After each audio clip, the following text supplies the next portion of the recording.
Halo Mas Jahit. Halo. Nambah sibuk ya sekarang ya, sampai-sampai susah banget kalau diajak ngobrol berdua.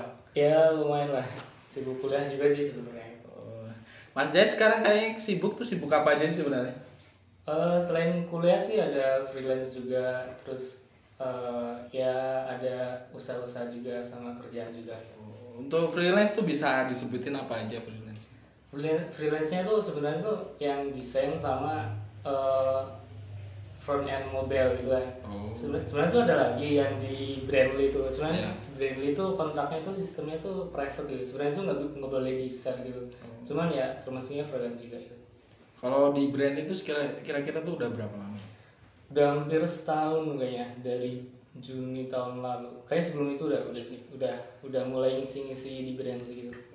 Kalau di Brandly tuh kira-kira kuliahnya keganggu nggak sih sebenarnya untuk kuliah? Ya kalau ganggu pasti sih. Jadi harus pinter-pinter aja bagi-bagi waktunya. Kalau keuntungannya dari freelance Brandly itu besar nggak? Kira-kira aja. Ya lumayan sih. Kan soalnya kan bayarannya kan pakai dolar gitu. Oh iya. Jadi kan kalau kursnya ke rupiah kan lumayan tinggi gitu. Jadi ya cukup lah buat biaya hidup di sini. Ya cukup lah, pasti freelance-nya banyak kok. Untuk yang videografi nih, gimana? Videografi itu sebenarnya tuh dulu itu ini baru apa ya? Jadi ada semacam ada orang yang pengen gitu. Sebenarnya tuh tadinya tuh individu. Cuman kok kesini tuh banyak proyekan gitu. Akhirnya tuh bikin tim. Yang pertama tuh ada Unriff Studio dan yang kedua tuh ada Nick Corner gitu. Itu berapa tim kira-kira satu? Berapa tim? orang? Ya berapa orang? Kira-kira 5 orang sih. Kalau yang Unriff itu kan khusus foto sama video. Kalau yang Nick Corner itu kita ke animasi, terus desain sama streaming juga. Udah dapat banyak project-projectnya? Ya lumayan. Soalnya kan pandemi ini kan kemarin tuh dapat proyekan dari, ini sebut nama kamu nggak apa? Nggak apa-apa. Bebas tuh sih. dapat proyekan dari ini UGM kan, karena sekarang kan pembelajarannya kan online gitu. Jadi segala sesuatu tuh harus dilaporin secara online, dan kebetulan harus dokumentasi pun harus yang bagus gitu.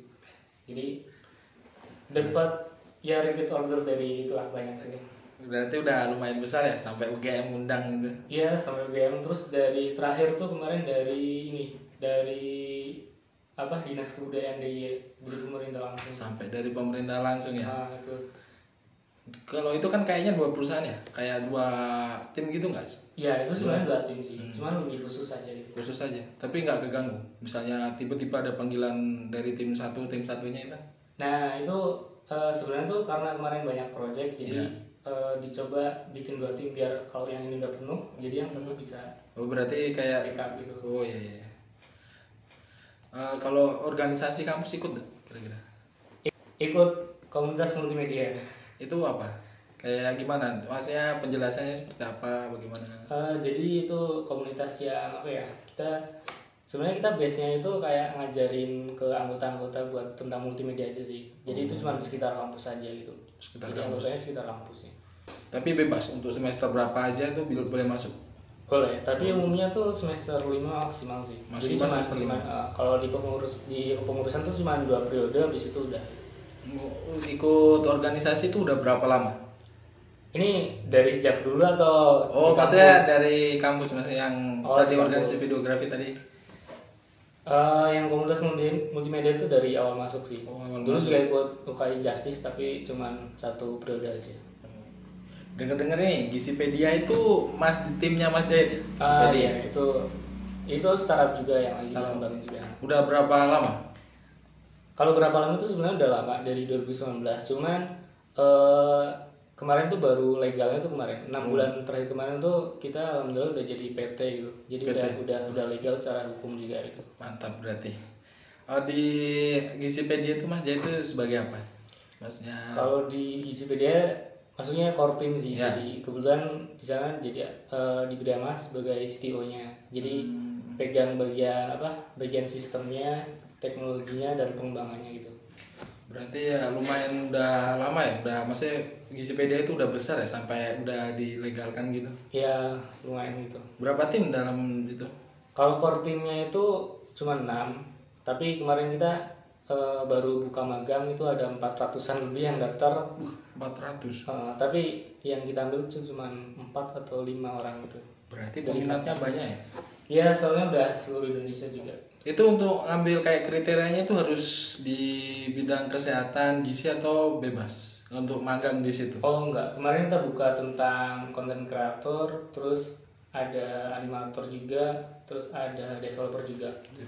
Untuk animator berarti kayak untuk mempromosikan apa tuh Gizipedia itu bagaimana atau Iya, bagaimana? kemarin tuh fokusnya ke 2D aja sih, motion graphic. Oh. Jadi asisten juga ya Mas di Oh iya. kampus. Berapa matkul Mas? Kalau sekarang tuh cuma 1 sih ya. Dulu sebenarnya dulu tuh 4 matkul pegang kelas gitu. Karena saking gabutnya di kampus itu. Nah, terus sekarang tuh sebenarnya tuh pengen fokus kuliah kan. Cuman ada dosen yang minta gitu, suruh jadi asisten lagi. Ya udah, apa gitu. Berarti mantap jadi asisten. Cuma 1 doang gitu. Sampai dosen ngajak untuk jadi asistennya. Itu nggak ribet Mas? Kayak kuliah, freelance, terus jadi asisten, bagi jadwalnya itu gimana ya? Itu jangan ditanya sih. Itu ribet banget sih asli.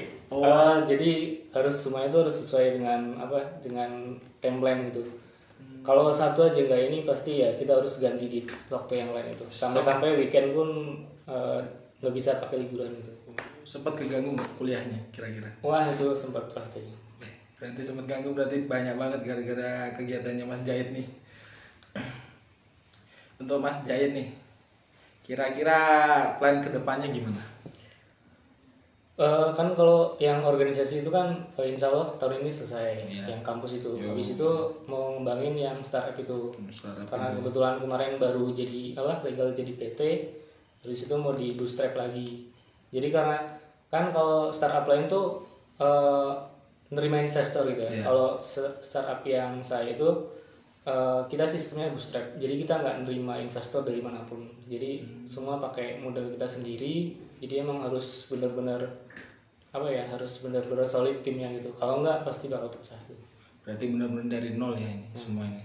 Sebenarnya ada satu startup lagi tapi itu masih pengembangan. Nanti pasti akan besar.